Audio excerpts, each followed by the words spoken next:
En otras palabras, no es necesario que usted se dedique a labores que requieran esfuerzos similares a los del herrero en su taller para generar el sentido que mencionan Dreyfus y Kelly.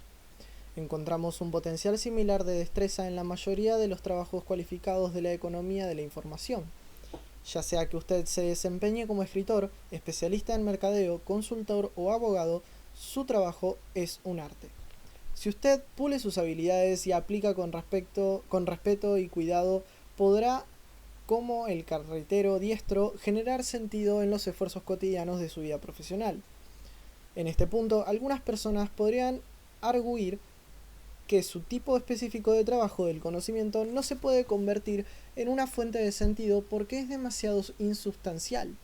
Sin embargo, esta es una forma errada de pensar, que nuestra visión del arte de los oficios tradicionales puede contribuir a corregir. En nuestra cultura actual le damos mucha importancia al contenido específico del trabajo. Nuestra obsesión con la consigna "haz lo que más te apasione", que es el lema de mi libro anterior, es motivada por la idea errada de que lo más importante para la satisfacción profesional son los elementos específicos del trabajo que uno escoja. Según esta perspectiva, habría algunos trabajos excelsos que podrán ser fuente de satisfacción. Tal vez trabajar para una organización sin ánimo de lucro o fundar una compañía de software, mientras que los demás serían sosos y carecerían de encanto. La filosofía de Kelly y Dreyfus nos libera de esas trampas. Los artesanos que ellos citan no tienen trabajos excelsos. A lo largo de una buena parte de la historia de la humanidad, los oficios de herrero y carretero no fueron glamurosos. Sin embargo, eso no importa, pues los aspectos específicos del trabajo son irrelevantes. El sentido que encuentra a través de sus esfuerzos se debe a la habilidad y la apreciación inherentes al arte de los oficios tradicionales y no a los resultados del trabajo. La segunda observación clave sobre este argumento es que cultivar la destreza constituye necesariamente a una tarea profunda y por lo tanto requiere un sólido compromiso con trabajar a fondo. Recordemos que en el primer capítulo afirmé que trabajar a fondo es necesario para afinar las destrezas y para aplicarlas posteriormente a un nivel superior. Por lo tanto, trabajar a fondo es esencial para obtener una fuente de sentido de la manera descrita por Dreyfus y Kelly. De allí se desprende que asumir el trabajo profundo en nuestra profesión y orientarlo hacia el cultivo de las destrezas es un esfuerzo que puede transformar un trabajo en el área del conocimiento de tal manera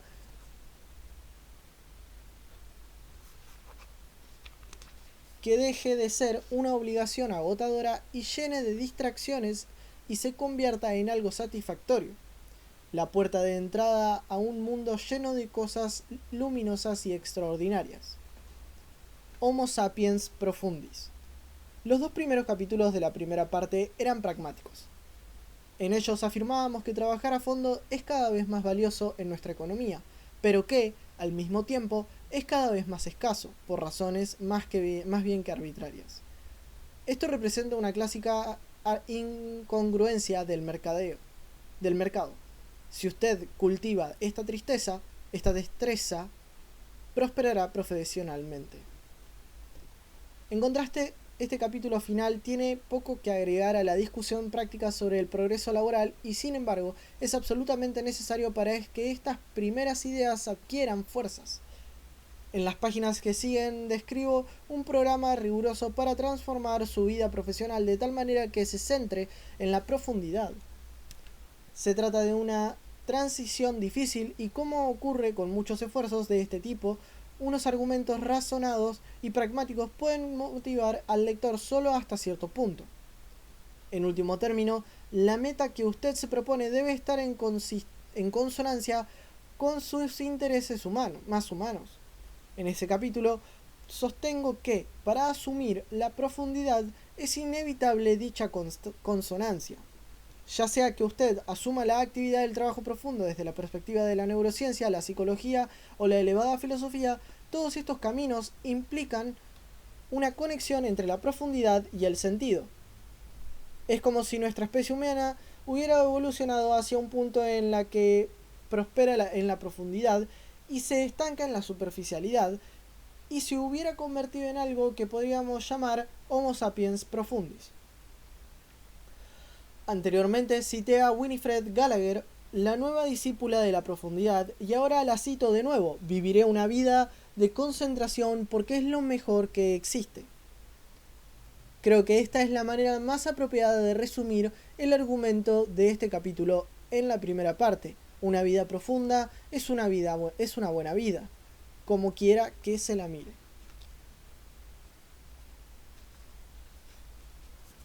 Segunda parte. Las reglas. Regla 1. Trabajar profundamente. Poco después de encontrarme con David Duane para tomarnos un trago en un bar de DuPont Circle, empezamos a hablar de la máquina de la eudemonía. Dwayne es profesor de arquitectura y le gusta explorar las intersecciones entre lo conceptual y lo concreto. La máquina de la eudemonía es un buen ejemplo de esta intersección. La máquina, que toma su nombre del término griego eudaimonia, usado para designar un estado en el que alcanzamos la totalidad de nuestro potencial humano, es en realidad un edificio. El objetivo de la máquina, me explicó David, es crear un entorno donde los usuarios puedan entrar en un estado de profunda realización humana, donde se trabaja llevando al límite máximo las capacidades personales. En otras palabras, es un espacio diseñado para el fin único de llevar a cabo el trabajo más profundo posible. Como podrá imaginarse usted, el tema me llamó muchísimo la atención. Para explicarme cómo funciona la máquina, Dwayne tomó un bolígrafo e hizo un bosquejo del plano. La estructura es un rectángulo estrecho de un solo piso que consta de 5 habitaciones ubicadas en fila, una seguida de la otra. No hay pasillos compartidos. Para llegar a la siguiente habitación hay que pasar por medio de la interior. Como explica Dwayne, la ausencia de circulación es crucial, porque no le permite a uno pasar de largo por uno, no le permite pasar a uno pasar de largo por alguno de los espacios en el proceso de ir profundizando en la máquina. La primera habitación, a la que se entra directamente desde la calle, recibe el nombre de galería. Según el plano de Dwayne, esta habitación debe contener muestras de trabajo profundo producido en el edificio. Su propósito es inspirar a los usuarios de la máquina mediante la creación de una cultura de sano estrés y depresión social. Después de la galería viene el salón. Allí, Dwayne imagina un lugar donde los usuarios tengan acceso a un café de excelente calidad y quizás incluso a un bar. También hay sillones y wifi. El salón está diseñado para crear un estado de ánimo que oscila entre la oscuridad intensa y la argumentación. Es un lugar para debatir, para cocinar ideas y para trabajar en ellas, que el usuario desarrollará con más profundidad en la máquina. Al salir del salón se encuentra en la biblioteca. En esta habitación se conserva un registro permanente de todas las obras producidas en la máquina, así como libros y otros recursos usados en la obra. Hay fotocopiadoras y escáneres para recolectar la información necesaria para el proyecto. Dwayne describe la biblioteca como el disco duro de la máquina. La siguiente habitación es un espacio de oficinas. En ella hay un salón de conferencias común y corriente con un tablero y cubículos provistos de escritorios. La oficina, explica Dwayne, es para una actividad de baja intensidad.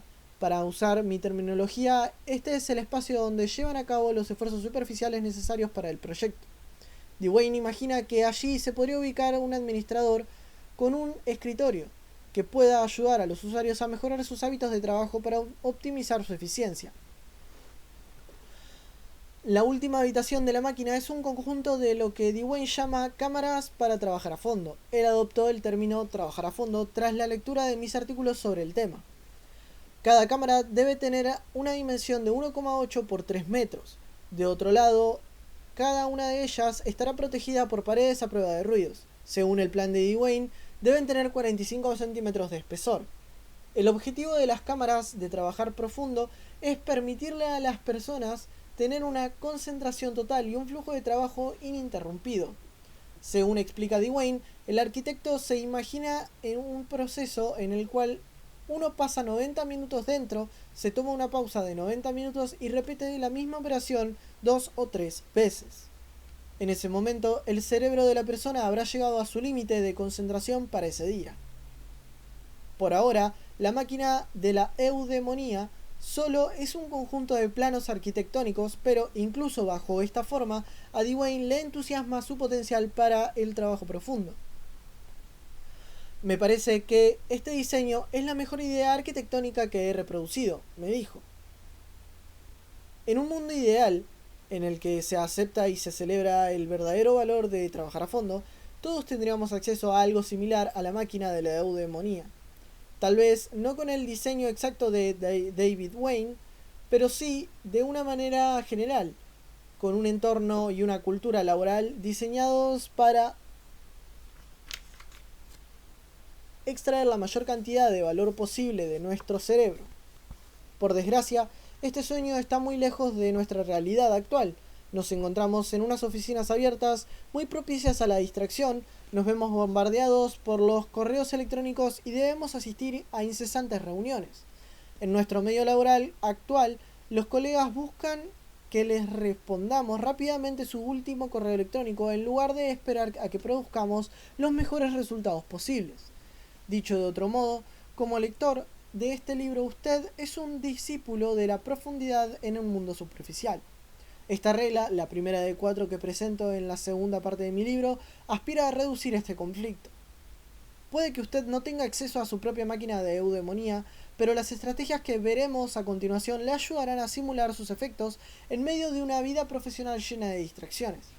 Estas estrategias le mostrarán cómo transformarse de tal manera que el trabajo profundo se convierta en una parte habitual y fundamental de su horario cotidiano.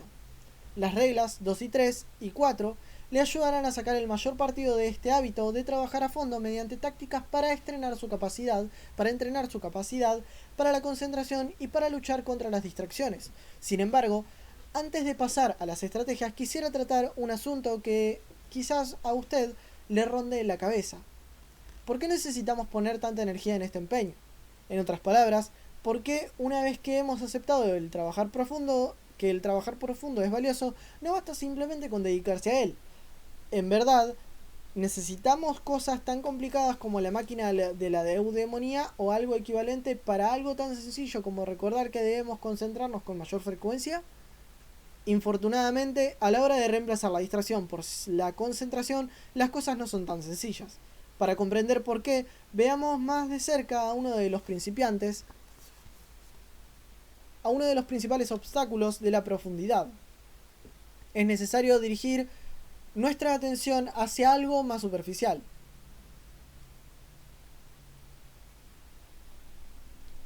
Casi todos conocemos que esta necesidad puede complicar nuestros esfuerzos por concentrarnos en cosas difíciles, pero casi nadie sabe lo fuerte e insistente que es.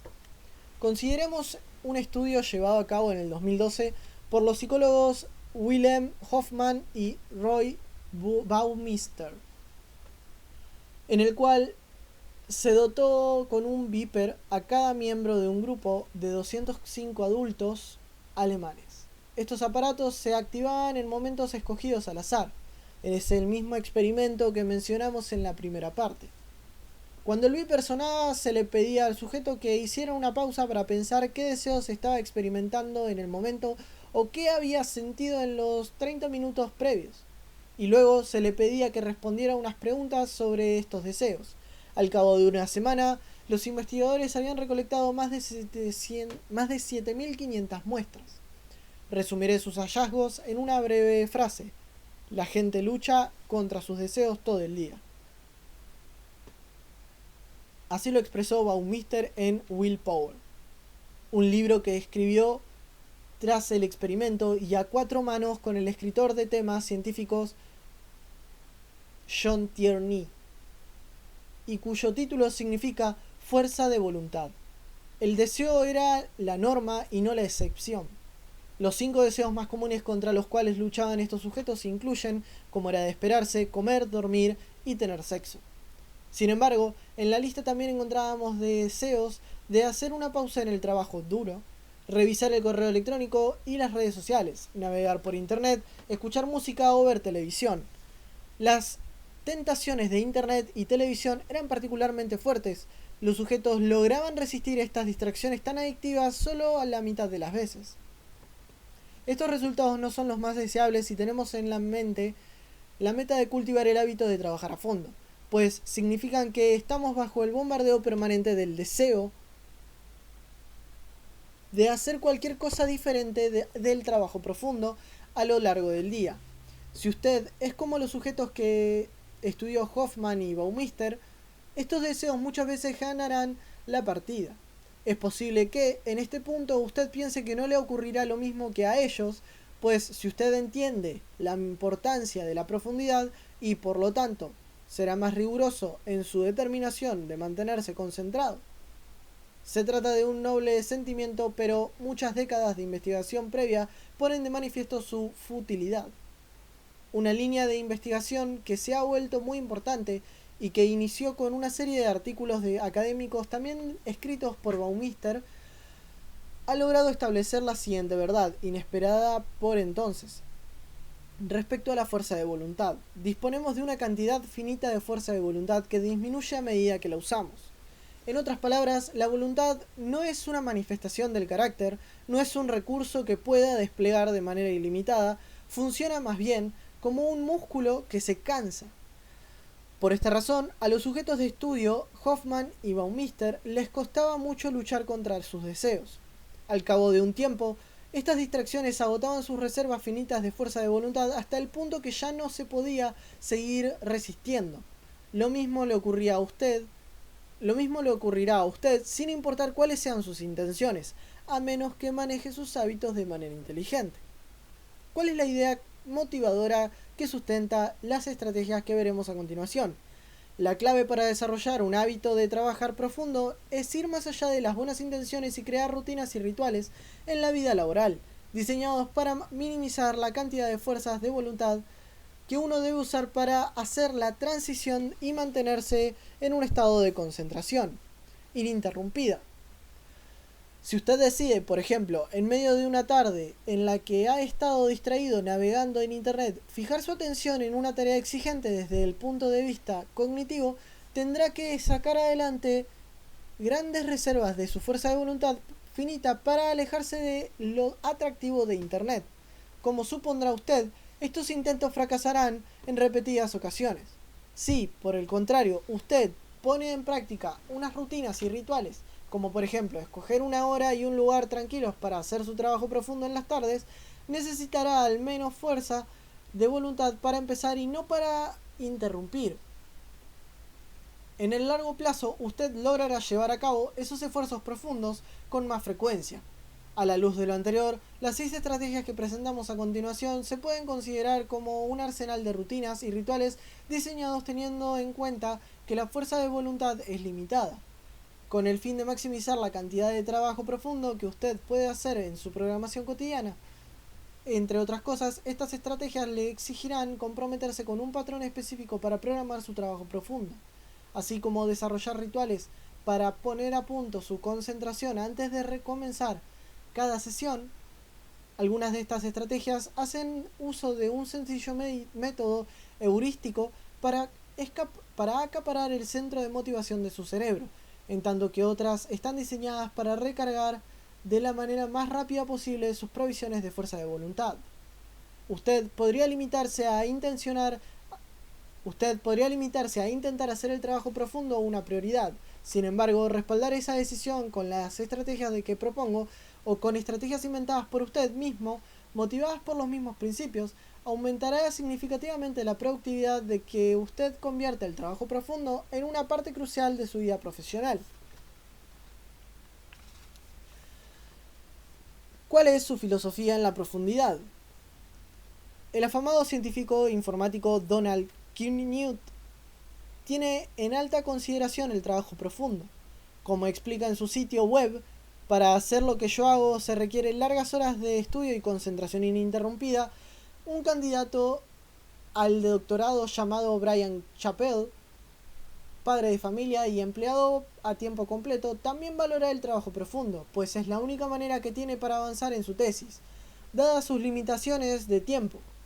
Chapell me contó que en su primer encuentro con la ideal de trabajo profundo había sido un momento emocional.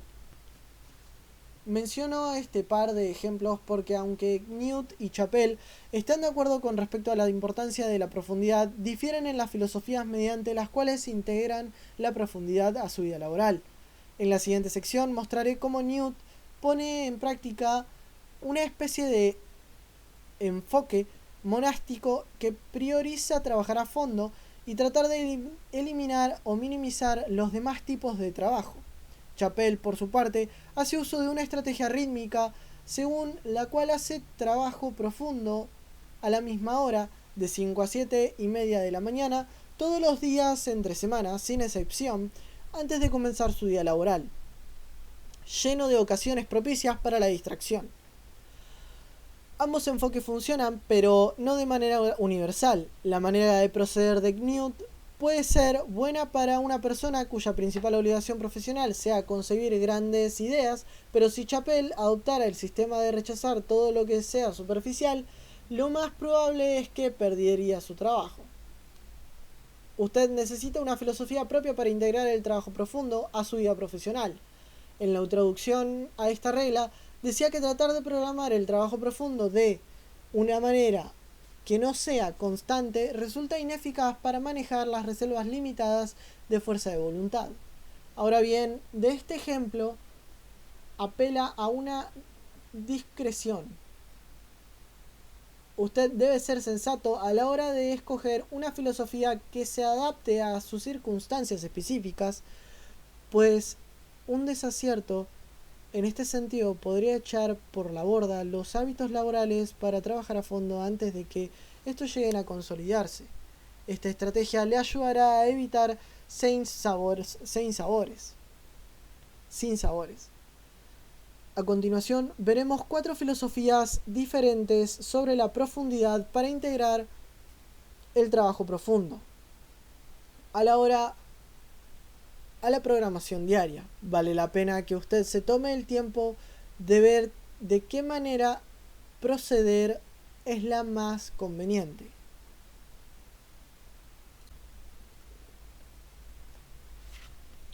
La filosofía monástica de la programación del trabajo profundo.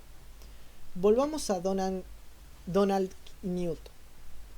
Son muy conocidas sus innovaciones en la ciencia informática, entre las que se incluye, con notoriedad, el desarrollo de una rigurosa técnica para analizar el desempeño de los algoritmos. Sin embargo, entre sus colegas, Knuth también tiene una mala reputación por su manera de concebir las comunicaciones electrónicas. Si usted va al sitio web de Knuth en Stanford, con la intención de encontrar su dirección de correo electrónico, lo que verá es la siguiente nota. Soy un hombre feliz desde el 1 de enero de 1990, fecha en la cual dejé de tener dirección de correo electrónico. Lo había usado desde el 1975 y me parece que 15 años de correo electrónico es más que suficiente en la vida. El correo electrónico es una herramienta maravillosa para las personas que necesitan estar por encima de todo, pero no para mí. Mi papel consiste en estar debajo de las cosas. Para hacer lo que hago yo, se requieren largas horas de estudio y concentración ininterrumpida. Newt explica que no es su intención cortar del todo sus lazos con el mundo exterior. Anota que la escritura de sus libros le exige comunicarse con miles de personas y que le interesa responder sus preguntas y comentarios. ¿Cuál es la solución? Poner una dirección postal. Dice que su asistente administrativa lee las cartas que llegan a esa dirección y hace a un lado las que considera relevantes. Si el asunto es urgente, se lo hace saber a Newt y todo lo demás queda para que él lo trabaje en conjunto, cada 3 meses más o menos. Newt pone en práctica lo que yo llamo una filosofía monástica del trabajo profundo. Esta filosofía busca maximizar la profundidad mediante la eliminación o la reducción drástica de las obligaciones superficiales. Los adeptos de la filosofía profunda suelen tener una meta profesional bien definida y altamente valorada, y el grueso de su éxito profesional proviene de hacer ese oficio excepcionalmente bien. Esta claridad les permite eliminar la mayor parte de las preocupaciones superficiales que tienden a enredar la vida laboral de las personas cuya propuesta de valor es más variada. Newt define su meta profesional de la siguiente manera: trato de aprender todo lo que pueda saber sobre ciertas áreas de la ciencia informática. Luego trato de condensar esos conocimientos de tal forma que sean accesibles para las personas que no tienen tiempo de estudiar todo eso. Tratar de convencer a Newt de las ventajas intangibles que puede obtener al crear un grupo de seguidores en Twitter, o de las oportunidades inesperadas que podrían provenir de un uso más liberal del correo electrónico, será un intento fallido, pues las conductas no sirven para alcanzar directamente sus metas de adquirir conocimientos exhaustivos sobre la ciencia informática y luego escribir sobre ellos de una manera accesible. Otra persona comprometida con el trabajo profundo de tipo monástico es el aclamado escritor de ciencia ficción Neal Stephenson. Si usted visita el sitio web de Stephenson, verá que no hay ninguna dirección de correo electrónico o postal. Podemos entender el porqué de esta omisión al leer un par de ensayos de Stephenson, que Stephenson publicó en su anterior sitio web en el servidor The Well, a comienzos de la década del 2000, que se conserva en el Internet Archive.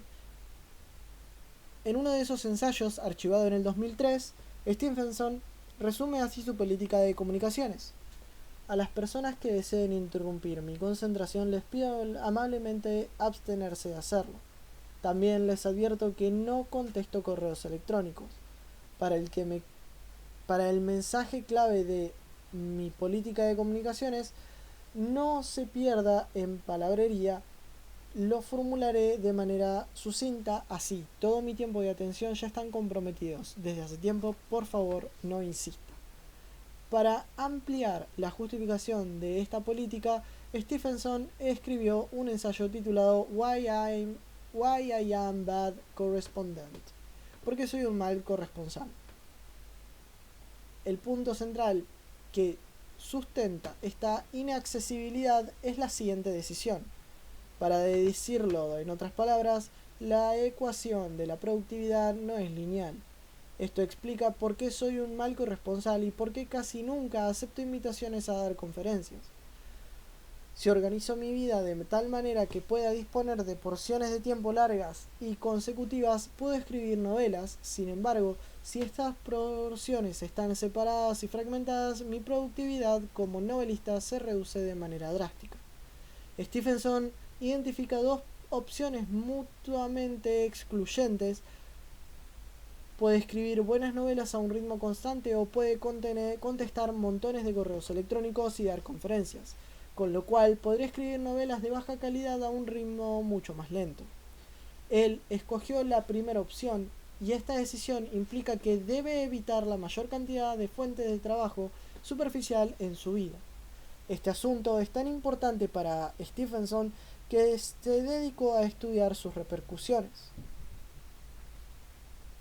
tanto positivas como negativas, en sus novelas de ciencia ficción Anathem, en donde describe un mundo donde una élite intelectual vive en órdenes monásticas, aislada de las masas y la tecnología distractora dedicada a producir pensamientos profundos. Según mi experiencia, la filosofía monástica que muchos trabajadores del conocimiento se pongan a la defensiva Según mi experiencia, la filosofía monástica hace que muchos trabajadores del conocimiento se pongan a la defensiva. Sospecho que la claridad que sus conceptos tienen respecto al valor que le aportan al mundo toca una fibra sensible de aquellos cuya contribución a la economía de la información es más compleja. Note usted que al decir más compleja no quiere decir más inferior. Un salto ejecutivo, por ejemplo, puede desempeñar un papel vital en el funcionamiento de una compañía de miles de millones de dólares. Aunque no pueda señalar a su favor una medida precisa como una novela acabada y decir esto es lo que produje este año, por lo tanto, el número de individuos a los que puede funcionarles bien la filosofía monástica es limitado y no hay nada de malo en ello. Si usted no pertenece a este grupo, no debe sentir mucha envidia ante la radical sencillez de la propuesta. Por otra parte, si usted pertenece a este grupo, usted es una persona cuya contribución al mundo es medible de manera precisa, clara e individualizada. Entonces, debe pensar en serio en esta filosofía, ya que puede ser el factor decisivo entre una carrera promedio y una destacada.